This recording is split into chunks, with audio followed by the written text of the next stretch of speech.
Hello, this is Stephanie. And this is Brian. And this is Taylor. Welcome to the making and the remaking of a codependent mind. Thank you. It's good to be here.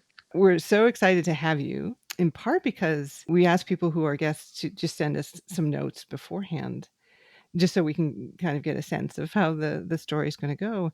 And the notes you sent us were so interesting and insightful and compelling. Whole bunch of new terms to fold into what our understanding. A lot of opportunities for more research, I guess, more episodes. Oh, well, yeah, there you go. Absolutely. That's a good point.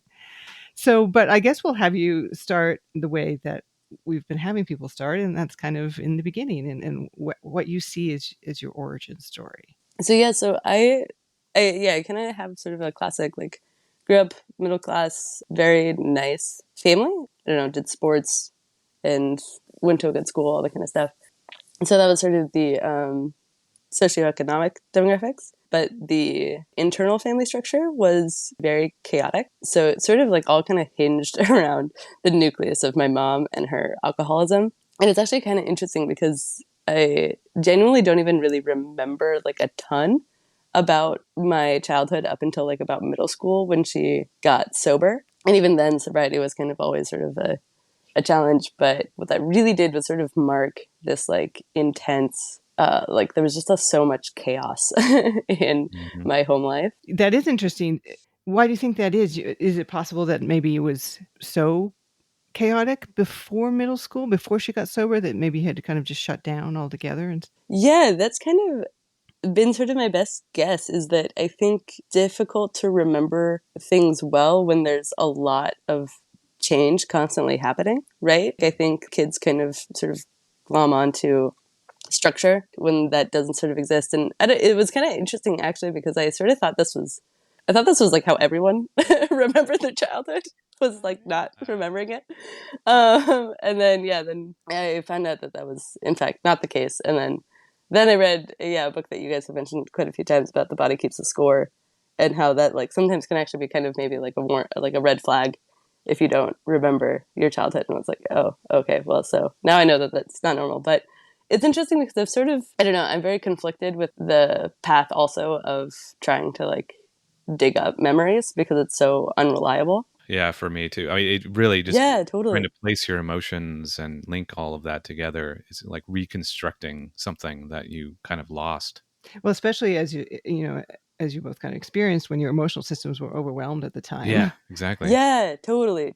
So I think probably, I mean, I wouldn't be surprised if Brian, you and I have like just a really similar situation where it's like it was just so overwhelming that like kind of the only real option is like disassociation and like not being present. Yeah, compartmentalization. You're teaching yourself these avoidance techniques right from the start, basically. Yeah, right. Exactly. So it didn't get markedly better when she got sober? I think it did. The other part too with my family structure was that, so my mom also through this leaned very, very heavily on my oldest brother. So I have two older brothers. So the oldest brother sort of took care of the other brother and me. And then kind of around middle school was when he moved out, obviously, because he was going to college. And then we had sort of this crazy situation that I don't remember all the specific details, but something about how I think she ended up getting a DUI and maybe going to jail, but then also was like, tried to like run away or something. Yeah, there was like a couple things that all happened sort of all at once. And I sort of remember, I think the DUI happened first. And then there was another instance where, she got very drunk and then ran away and then was calling my dad or my brother and telling them that she was somewhere and we had to call the police. And like, it was just like this huge, crazy mess. And so finally it was like something big enough happened that it was like kind of this ultimatum about drinking. And so things did. Definitely things improved because I think just when you are a kid and when you're, an adolescent or something, like you just really don't have any concept of what alcohol is. So it's very, very scary to be around someone who's just constantly intoxicated or is intoxicated a lot. So I think just not like even just removing that piece. And this is very typical with a lot of family structures that are impacted by alcoholism. Like usually a lot of the bad behaviors and stuff can stay for a while. But even just removing the sort of scary part of it can really be like just enough of a improvement that things can start to feel normal or better. And I'm sure probably there's also a certain element too of when you become an adolescent, you're kind of inherently getting more agency and control over your life anyway too. So there could have also been things coinciding there. Did you find yourself gaining agency? Because I don't think I ever really did myself. Yeah, that's a really good question. I don't think so. I think I only ever really felt like I was just physically getting older. Uh, I didn't ever feel like I was particularly getting more control or independence or individuality. individuality. Exactly. Yeah. Yeah, totally. So yeah, so I'd say like a lot of those dynamics really impacted me. And then I think that the biggest things that I would say impacted like the person that I ended up becoming through this was as the youngest kid, I kind of played this major permanently happy role. So it was just like this very sunny kid and like very happy go lucky. And so I think a lot of that turned into this like I didn't realize it obviously until way later in life, but how much it was me actually just like putting down any negative emotion inside me and just cramming it down and then pretending I was happy all the time, which also turned into like these really codependent people pleasing, this intense fear of upsetting people. What would be the consequences when you were young of upsetting your mother? You know, you hear about the fight, flight, freeze, or fawn Mhm. method of response to, I guess, life or death situations, and it is interesting how much you just sort of naturally, especially like kids are just so smart, right? So they just sort of naturally figure out the one that's most effective. And the fawn method, which is the only one that could get my mom to chill out again, just pretending that, you know, like, oh, whatever happened wasn't that big a deal, or that you still loved her. Or it was so weird because a lot of times, like, there'd be things where, like, she would do something and you'd find, like, yourself apologizing to her almost. She would do something to you, like violate your boundary or mistreat you, but you would have to make her feel okay about having done that. Totally. Right. Yeah. That's like the perfect way to put it. Yeah. Like I would have to make her feel better for having behaved in a less than an appropriate way towards a child. And when you say had to, she was enlisting you to do that, right? I mean, she was making you feel as though you had to, right? It wasn't just, you know, Exactly. Yeah, like if you froze or if you fought back or anything like that, things would only get bigger and bigger and even more like angry and ugly. And for me, I feel like it almost was just the quickest way to get out of the situation. Because I think that is like at its core, that's kind of what survival is trying to do, right? It's like not trying to resolve anything. It's just how do we get out of this? yeah. Yeah. And so then from there forward, any emotion coming from anyone that felt similar, you're doing the same thing. Right, exactly. So yeah, so then I had this massive fear of upsetting people and then also this like really major inability to say no. And so yeah, so kind of going into that piece of it too with it's hard to even think of what could be specific examples, but it's funny because the dynamic is like still exists today. But Yeah. my mom just really takes it personally when anyone for any reason says no to her. To her credit, it was much worse when we were growing up than it is now, but I'm not sure it's to her credit that she's better. It might be to your credit that she's better. that's also true. Yeah, that's a Your good point. behaviors worked. You're slowly training her. Yeah, she's been forced to adapt. Exactly. Um, and also, yeah, it's like it's different when you have little kids that can't. Yeah, when you're 7 years old, it's like, what are you gonna do about this? Versus like when you're 30, it's like, okay, I can leave. So I had this half piece of like this massive fear of upsetting people, and then this other half piece. If you say no to someone, you were like personally rejecting them. And you're not just saying no to the thing. So an easy example would be asking me to come and hang out with her and like have coffee with her. And if I'm in the middle of doing something and I say like, oh no, not right now, or I can't, or even I don't want to, whatever, you deal with pouting and cold shoulder and just all of these kind of like response behaviors to sort of signify what an inappropriate thing that was to do was to say no. So this is kind of classic boundary work, right? Yeah. Yeah. Where your time is your time. Right. Yeah, exactly. But she doesn't recognize a boundary between you and her. So your time is her time. Mhm. Right. Mhm. So Yeah, such that if exactly. you decide, which you have, of course, the absolute right to do, how to use your own time, this feels like an affront to her. Yeah, and then you just get trained to have that response that, okay, well, that's probably what's going to happen when I say no to anyone. They're going to feel hurt, and I'm responsible for that. And I just think that there's just a lot of really complex emotions going on there when like you're having that kind of feedback from your mom. And especially, I mean, unfortunately for moms, they usually become the primary caregiver. So they kind of become like sort of the center of attachment wounds for kids. Now that you mention that, though, where was your father in the house and in this chaotic situation? Yeah, he did work a lot, so he'd usually like leave early and then come back late at night. And this is something too that I also feel like I haven't really started to kind of unpack until recently. That I think there was just sort of a lot of I don't want to say apathy necessarily, but it was being like really, really like worn down. You know, like I think there was a lot of like picking your battles with it, and then there was just like slowly kind of getting succumbing to that like this is normal life kind of thing, kind of like the classic frog in boiling water. Yeah, I don't really know why there wasn't ever more of an effort to remove us from this. Or himself? Or Right. himself. Yeah, exactly. Seemed like he had some powerlessness there himself. Exactly. I guess we would say he chose flight, because it's interesting when we talk about those modes, those primal modes of reacting to threat in order to survive. You're not supposed to be in survival mode all the time. Yeah, right. Right. No. And so there's nothing wrong with fawning, right?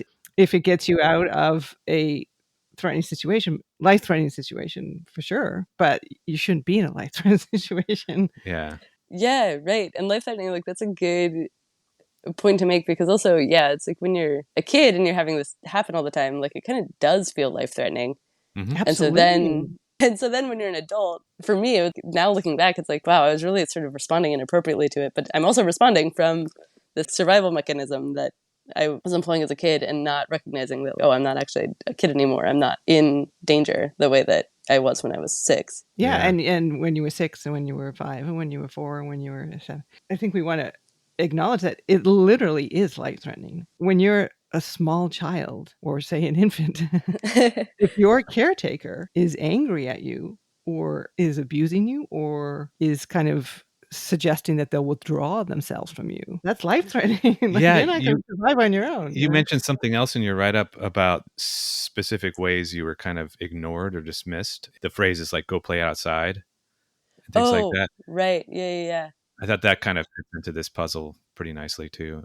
Totally. Yeah. No, thank you for bringing that up. Yeah, that was definitely also like another massive piece too. It's like either dealing with this person that was like so volatile, lots of walking on eggshells around, and then the other side of it is being constantly sort of dismissed and like this is such a silly example, but I literally this was months ago now, but I watched this commercial about a and it's funny like even it's so funny like even if I'm talking about it now, it kind of makes me a little choked up. But yeah, it's basically about this mom playing with her kid, and I just felt like such like longing, like Yeah, so you were making bids, and those bids weren't being met. and I'd also say too, like when you're a kid, you I don't want to phrase this like when you're a kid, you can't really understand that. I guess I'm saying when you're an adult, if you meet a person who's angry all the time slash constantly dismissing you, okay, if like this person sucks, I'm not gonna hang out with them.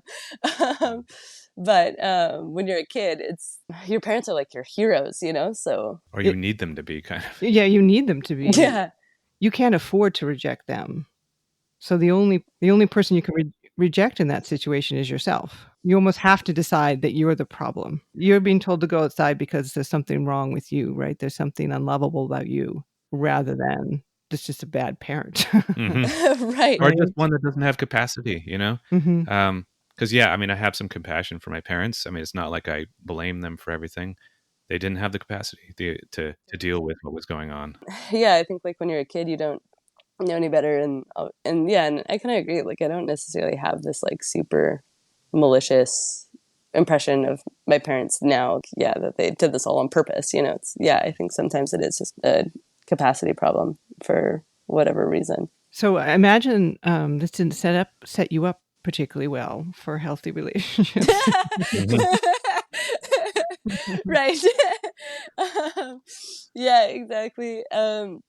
It's kind of funny. So yeah, I've heard you guys on a couple episodes talk about attachment styles, which is sort of kind of a huge part of what even got me down this like rabbit hole of initially learning what an anxious attachment style was, and then that like sort of launched me onto this big path of figuring out all of my codependent behaviors. But it's interesting because, yeah, I have these friendships that I was much more sort of avoidantly attached. And then I have these like really bad anxious attachments in my romantic relationships. Yeah, so I would say like how I grew up was, yeah, by being sort of constantly given this feedback that if I say no, that's I'm like hurting this person that I love by saying no to them. It just kind of reinforced this idea that setting a boundary with someone is linked with shame, that like I just felt a lot of shame for rejecting this person or hurting this person. And it just in general, like boundary setting became linked with shame. So then it kind of set me up perfectly. I kind of feel like a beacon for like controlling people. Mm-hmm. And so I had this friendship throughout middle school and high school that was very controlling in kind of similar ways of could never say no to this person, and I kind of had to always be expected to sort of like leap into action whenever they needed it. And the other piece of it too that I think is really more important than I maybe initially gave it credit, there was also sort of this second piece of a lot of invalidation of me specifically, and so which I think kind of mirrored things well with my childhood of being always sort of this like really happy kid that was never having problems. I was never allowed to have problems. Mm-hmm. I was never allowed to have problems. Exactly. Never allowed to be angry, never allowed to be upset. And so then when I was then in these friendships, I was like super, super the emotional rock. And then if I ever was not that, if I ever was trying to break from that role, I was being told that, you know, I'm overreacting or I'm being too sensitive or why am I making such a big deal of this? Blah, blah, blah, blah. And then that friendship kind of ultimately fell apart after college. So this friendship with friend one. Did it fall apart in a way that you had some agency, or did it just kind of dissolve? Did you escape? Were you set free? Right. Right. Yeah. It kind of, friend one ended it. So even then, yeah, exactly. I don't feel like I personally really took charge of the situation because I started dating someone actually, and then friend one was like, I don't know if we can continue to be friends while you have this relationship. Giving time to someone else. A power play, right? Yeah. Right. Exactly. Yeah. Right. It was sort of this ultimatum, and then sort of the same dynamic started to form with this other friend two, pretty much immediately afterwards, that it was, it's a lot of like, and so it could be like the smallest things, you know, it was, you know, if I was visiting them and they wanted to go to the store and asked if I wanted to go to the store. And I said, no, I'm not really interested. They'd be like, oh, you don't want to go to the store with me? You know, like, oh, we're going to have so much fun, you know, like all this stuff. And it's like, just let me not go to the store. Oh my gosh. It's like 20 minutes. So, and the same thing, it's anytime I was having problems, it was like, oh, you're like, oh, you're just overreacting, or you have nothing to worry about, or all that stuff. And I get on the outside, you know, you have nothing to worry about, stuff like that. Like it's kind of meant to be sort of helpful and supportive.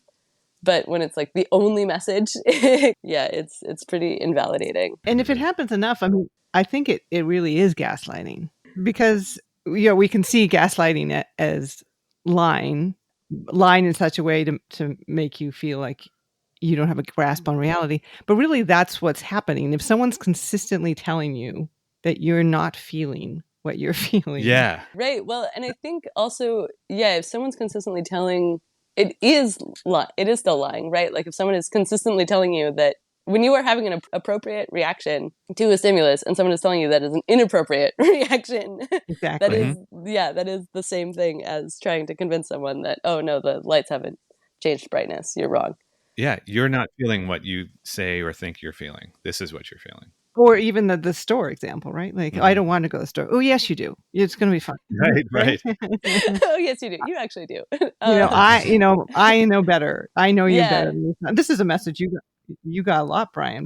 From R particularly. Right. But from both of them, really. From both of them, yeah. They knew me, and they were going to always tell me exactly what I should do or what I should feel.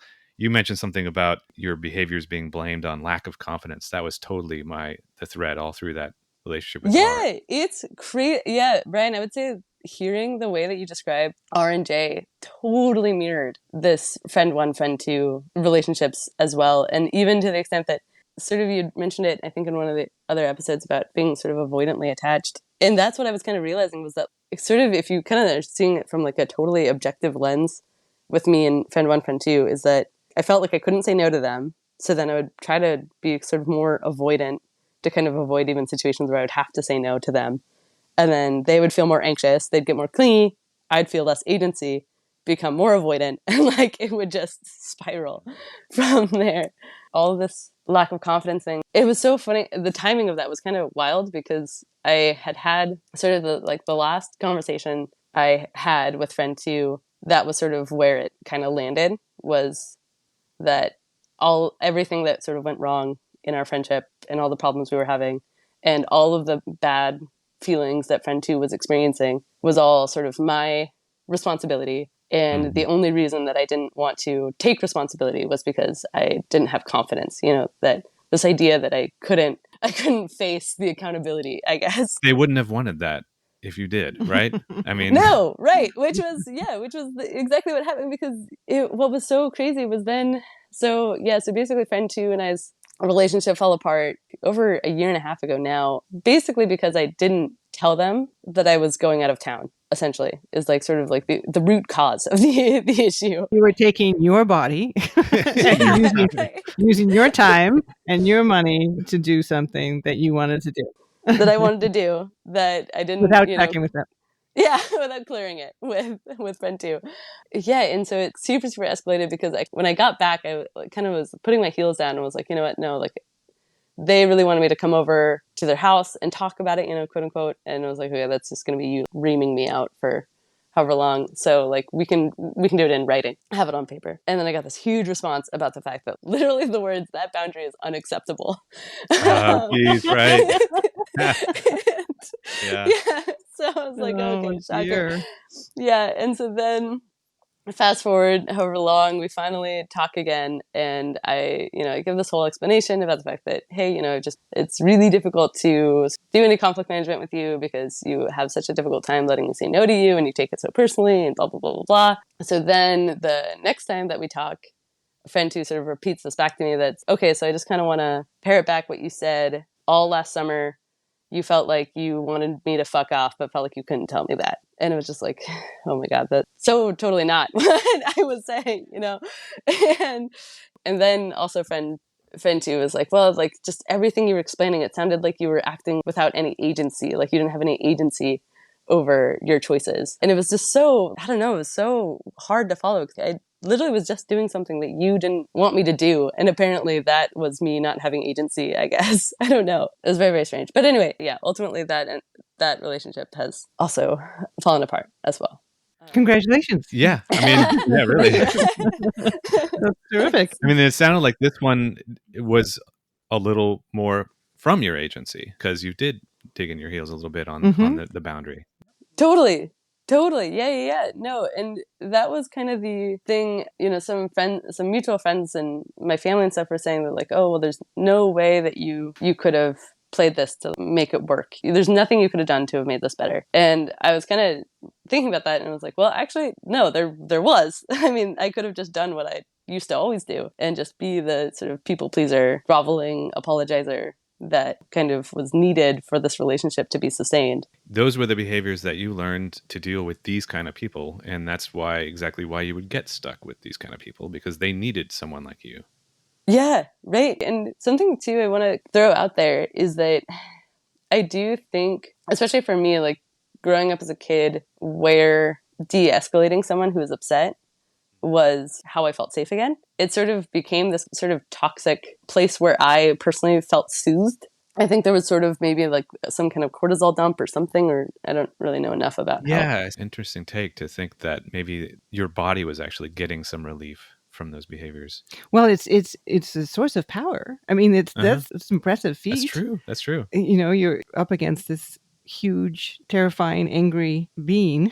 Right. And you as a small child managed to act in such a way that that person becomes soothed. I mean, it's impressive skill. So Right. I can see almost getting, quote unquote, addicted to exercising it.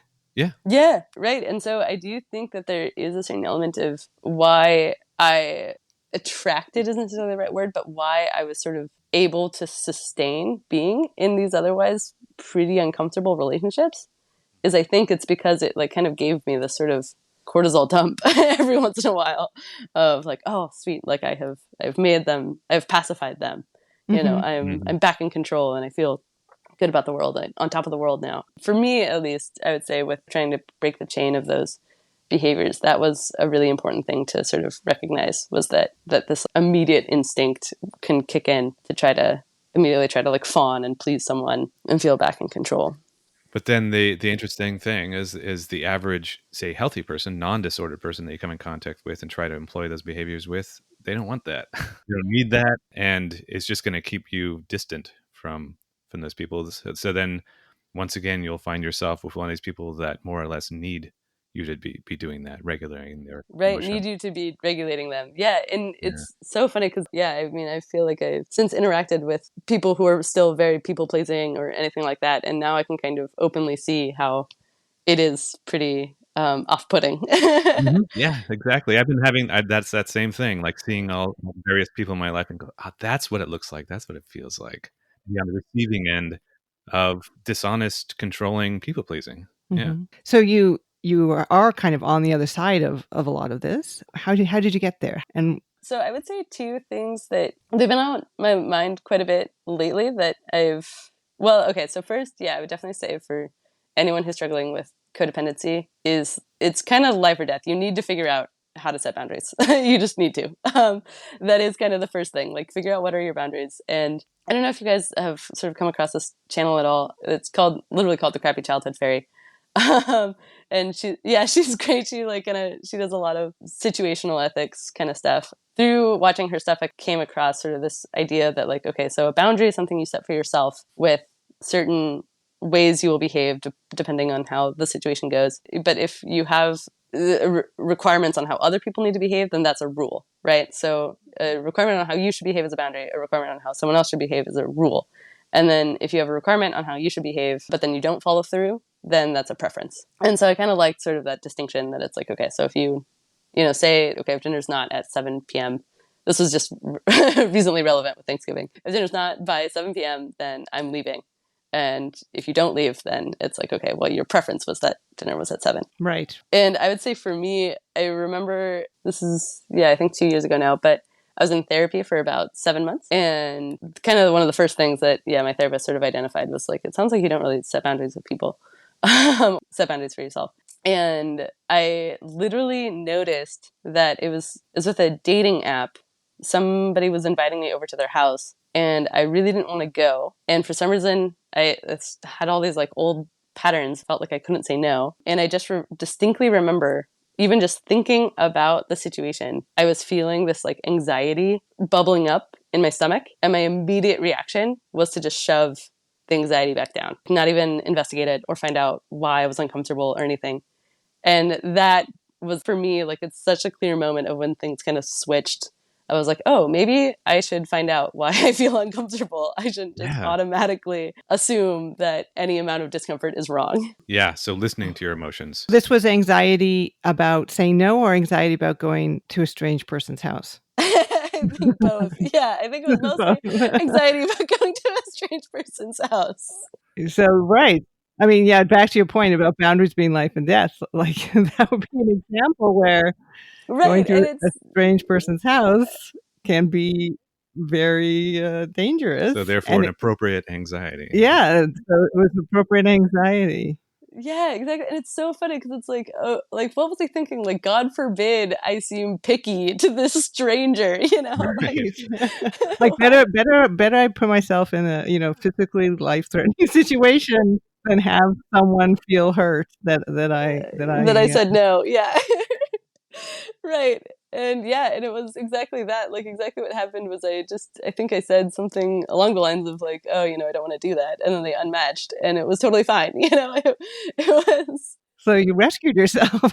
Exactly. And so yeah, so I'd say for sure, anytime you're feeling anxiety or discomfort, I maybe stop listening to that. Because I also think too, with people who are very codependent and people pleasing, especially like I was, it's just so second nature to shove your emotions down. I feel like this was very true for me because I was such a outwardly this very happy, positive person that I had the appearance of being someone that was totally in control and very, very in touch with their emotions. It's so much so that even I felt that way. I thought I was very in touch with my emotions. And it's interesting because on one I think it was with Carly, has the metaphor of the mask. Just like, I was like, wow, I can really relate to that. It was, for me, it was on so well that I didn't even know I was wearing it. Exactly, right. For me, I would call it kind of my stories that I had about myself and my life and my situation. Yeah, it's reminding me how you used to kind of describe R and J as irrational, and they were just too emotional. They didn't have control of their emotions. Right.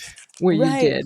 I was the rational one. No, really, I was the one that completely severed my emotions. Yeah, like you couldn't deal with your emotions at all. Right. So that you couldn't even come to the surface. Yeah. Totally. I can relate to that so much. And that was a very similar thing, which for me, it was just letting the veneer of positivity finally slip. And then I also think something else that I kind of want to talk about, just because for me, it was very helpful to learn more about this, just because I think it's maybe a potentially misunderstood term, is this concept of intellectualizing your emotions. So the way that I feel like it's commonly described is that, oh, you don't feel your emotions, you just think about them. You have to actually feel your emotions. For instance, this was something that Friend 2, basically our whole lives says that they do, is that, oh, like I don't feel my emotions, I intellectualize them, blah, blah, blah. And for me, as someone who felt always sort of trapped by my uncomfortable, shameful, bad emotions, I was like, that sounds like the dream. You should always intellectualize. Like, that sounds like the best. Why would you ever change?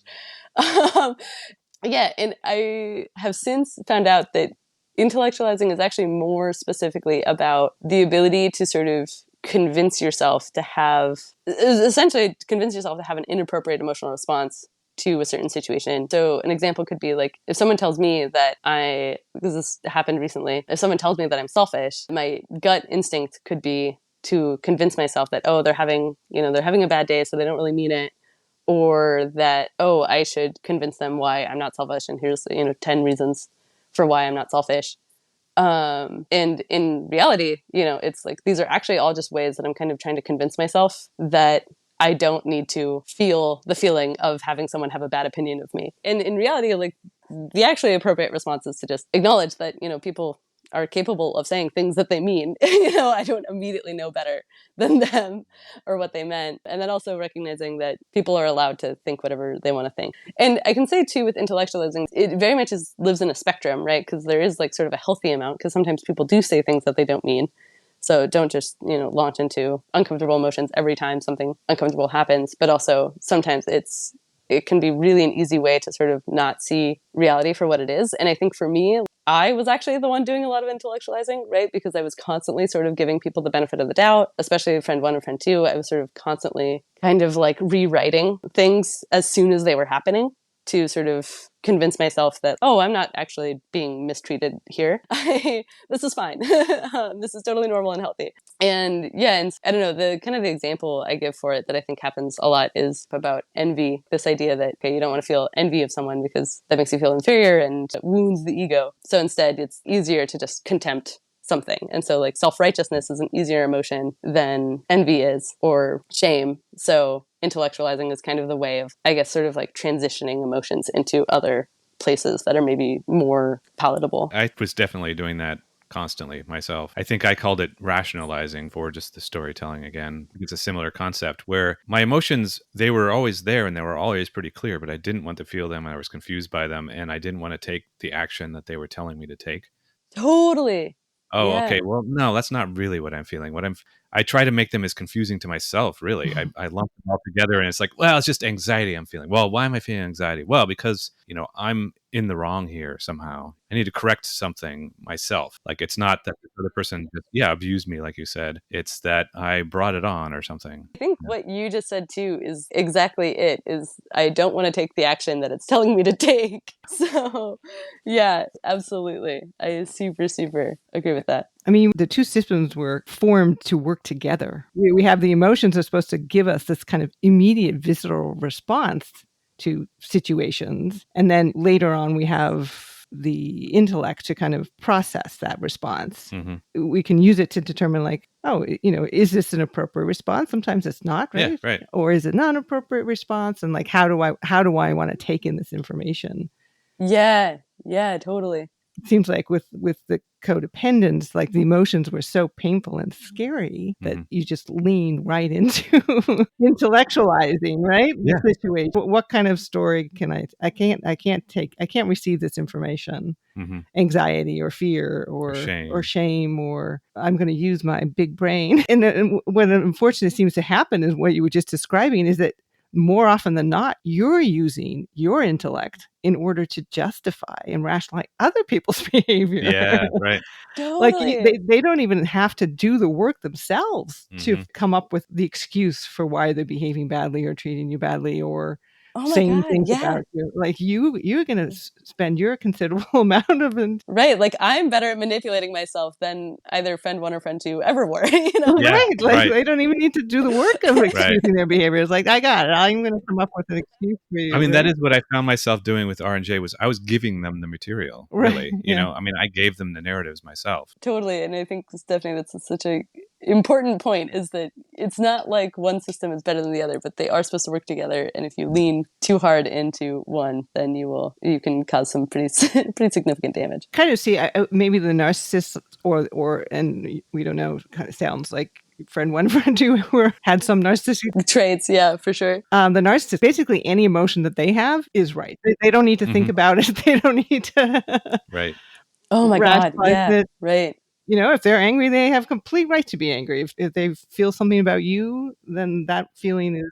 So I guess in a way, it's like you kind of split the system into 2 different people that then become the balancing system. The balancing end. When you should be just doing it all internally. So you mentioned that one of the places and the spaces that you accessed in order to process all of this was Al-Anon. Did some of these ideas about the importance of boundaries and intellectually your feeling come from there, or what did you get from that community? Yeah. Some of the stuff that's been echoed quite a bit with, and also to back up to people who maybe aren't familiar. Al-Anon is a support group started for families and family members who've been impacted by alcoholism in the family. So obviously everyone's very familiar with AA. Al-Anon is kind of the co-parent program. The codependent? The codependent. Yeah, it really, it literally was, set up for the codependence of the alcoholics. Kind of the joke for Al-Anon is, how do you know you're in an Al-Anon meeting? Someone spills their coffee and everyone else gets up to clean it up.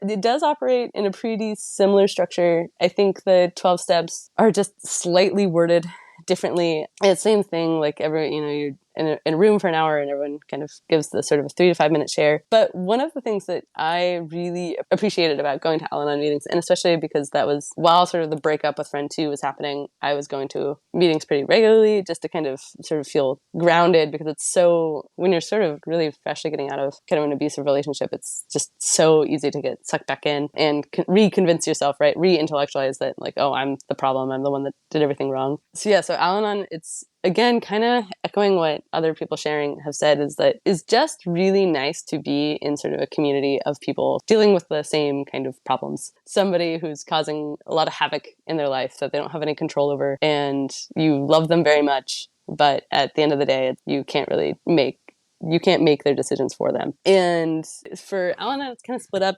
into, there's also multiple types of groups. So for me, what I kind of connect with more is, I think it's called the Al-Anon Young People's Meeting, but it's essentially for people who are the adult children of alcoholic parents. And one of the principles for me that I really appreciated about Al-Anon was the idea of detachment, that really kind of hammers in this focus that the alcoholic person is responsible for their own actions and choices. And that, so especially with dealing with alcoholics, there can be a lot of issues of, it's like, okay, they don't get up to go to work in the morning. And so if you're the codependent, you might call work for them and call out sick for them. Or if the alcoholic has, a massive tantrum, you might try and send the text message to all the friends being like, oh, they didn't really mean what they said and they're so sorry, you know? So it's like all of these kind of cleanup behaviors that I think anyone who's ever been in a codependent relationship can totally relate to. Yeah, it's insanity inducing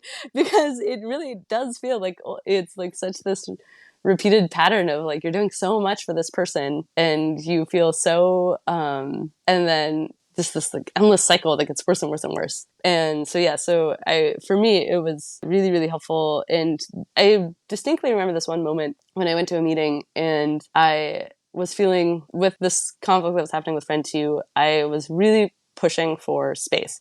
I was really pushing for cool down time, right? This was also part of what friend 2 found so unacceptable, was that there's no time. Everything had to be resolved immediately. And I went to an Al-Anon meeting, and this person like gave a share about, so obviously a big part of both Al-Anon and AA is kind of this religious component. And they were saying that I was like, well, I don't really believe in God, but sometimes I kind of just try to like give faith to concepts. She was like, so my concept was time. Like I just give faith to time. And it was just so perfectly coincidental with exactly what I was experiencing that it just like had this like wave effect of like, okay, I think I am in fact doing the right thing. Time is a good thing. Yeah. So I don't know. I can say it really can be very helpful. And the other thing too, I do think that there's a huge part of the process of moving away from codependency and sort of its related behaviors like people pleasing and stuff like that, that especially if you're sort of in my situation where you're kind of like doing it by yourself, it's a very identity changing process. And so it can be like a really lonely process too. And I think especially with friend 2, it was really complicated because they're very interconnected with a lot of mutual friends and my family knows them really well. And so there's just, you're kind of getting also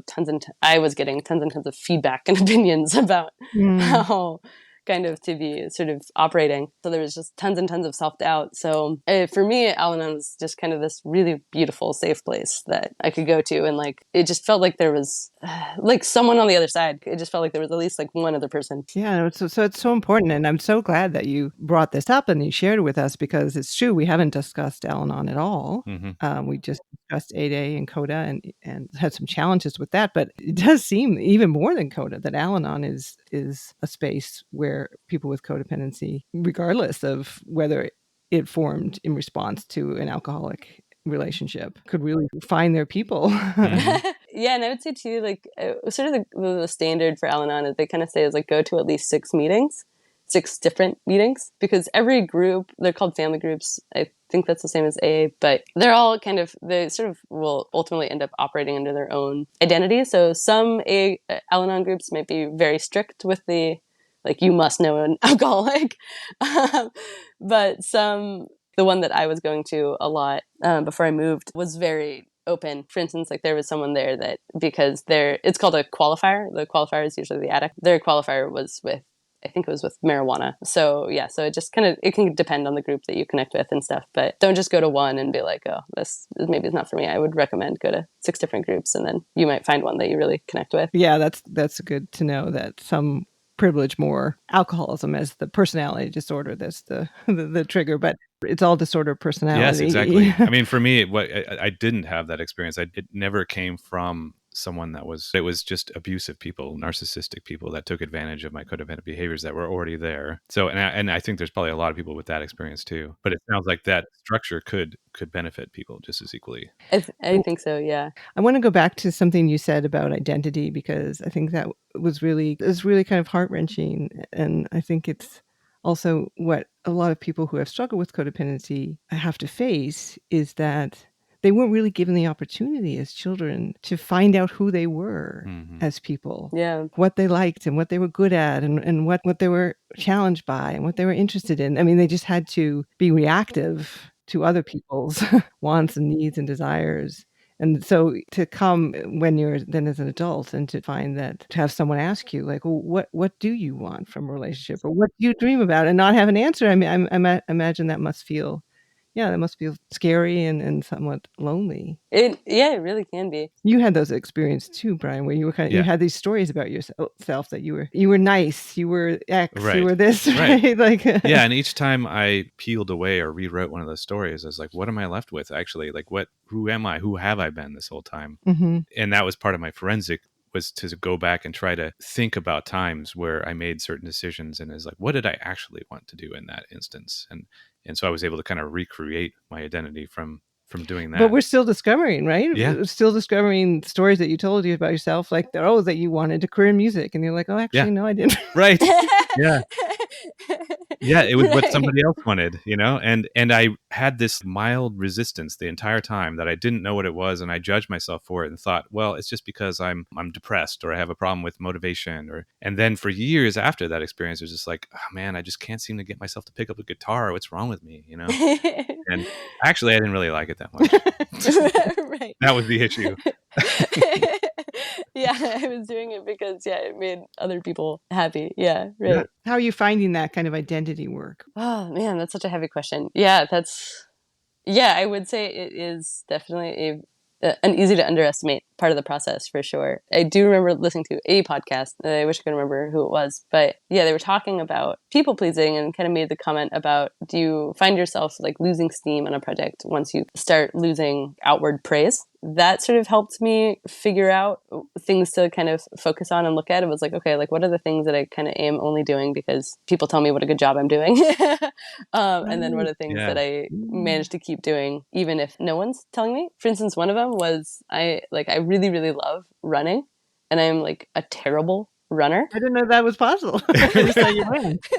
Yeah, you would hope that eventually you would get better, but I seem to defy the odds. But I mean, I have gotten better. I'm being a little hard on myself, but that was maybe the biggest one that felt like it got kind of unlocked, was that when I realized that how much external praise kind of could impact my motivation, and that made me realize like, oh wait, I don't need external praise to run. I can just run because I like it. Like I don't need anyone else to validate if I am or am not a good runner. Like you don't need to run a marathon to be a runner. That's a great point. I think, when it came to the music, it was a similar thing for me. It was just like this was meant to be for other people rather than just entertaining myself or just enjoying myself. Exactly. Yeah. Like the life of the party is, the person who can play guitar really well. Right. Mhm. Yeah. And so that for me really unlocked running. And it actually, I mean, it is kind of funny because it did, I think even just that alone gave me the ability to start running a lot more and further and more consistently. And so that made me a better runner. That could be a clue for people who may find themselves struggling with something similar. I think that's great. Really, what you're describing is kind of what we were talking about earlier, too, just kind of like checking in with yourself, with getting better at reading your emotions. Yeah. Mhm. So what am I feeling here? Am I feeling the need for praise, or am I feeling actual enjoyment in this activity? It's not just the negative emotions that get pushed down. Unfortunately, it's often the positive ones as well. So you don't get used to like, am I enjoying this? Like, what does enjoyment feel like for me? So getting used to reading the positive emotions as well. Mhm. Totally. Yeah. And I would also say too that for me, what was a super big component of it was just doing a lot of journaling and a lot of meditation, which I know sounds like so cheesy, but it really was a very helpful part of the process because it's exactly that. It's like just sort of, well, and actually, I mean, Brian, I feel like you've talked about that too on this podcast, even that, how much journaling you did. Exactly. Yeah. I mean, once I started that became my daily thing. I mean, I had a time that I set aside every single day, called it my reflection hour, and I would spend an hour writing, sometimes more if I was motivated to keep going. But that's where I made so many of my discoveries, that combined with talking with Stephanie. Yeah, I would say journaling was super, super helpful. And then also meditation could be kind of helpful because I can be a pretty visual person at times. So sometimes it was a good way to kind of explore things that I didn't quite know how to put it into words. Yeah, so I do remember like time sitting down and I kind of was like imagining like different uncomfortable emotions as layers in a house. And it was so interesting how like they started to change. I don't know, I remember guilt being like the top floor. And then I was moving through different, or maybe it was I can't vividly remember what they all were, but the one that I remember the most was shame. Felt like going down one of those like basement doors that like you have to like go down a ladder, and it was into this massively expansive cavern that was lit up by like my lantern. Wow. Yeah, and it was so interesting, and it was really cool to have kind of this like very visceral experience of what my emotion looked like to me. The whole experience of it, Yeah, right? that does sound super helpful because, I mean, that's what we're trying to do is identify, make it easier for ourselves to more quickly identify what we're feeling as we're feeling it. And whatever tool we can come up with to do that, because a lot of them are subtle, the differences, because in the past I would just like anxiety. That's like pretty much all I had: fear, anxiety, shame. Yeah. I didn't even have shame, actually. Everything was just anxiety. But yeah, being able to like separate them out and distinguish what they are. Yeah, this is the whole experience of fear, hmm the visual and the Yeah. probably sense like it's damp, Mm. and Yeah, totally. Because I remember guilt being in like an oddly lively room almost because there were like people there and like for some reason I was that's like kind true. Yeah, of directed to people, right? and I think it's Brene Brown that talks about shame is the feeling that as soon as you leave a room, everybody in it is talking badly about you. Oh, yeah. Right. Yeah. And so Yeah. shame, like it makes sense. Like shame is this immensely isolating feeling. It's ultimate beyond rejection and abandonment and everything else. There's something wrong with you. Yeah. Yeah. You're not fit to be part of society. Yeah, You're all alone.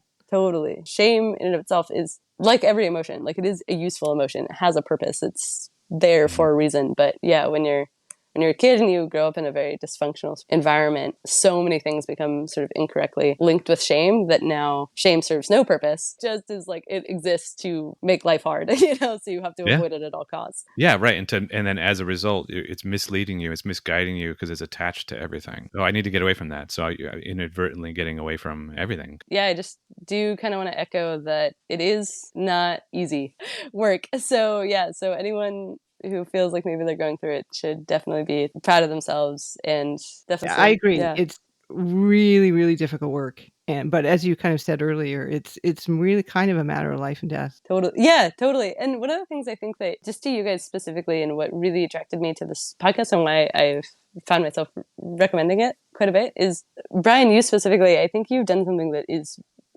part of what makes this extremely difficult is admitting that we didn't really always behave very well.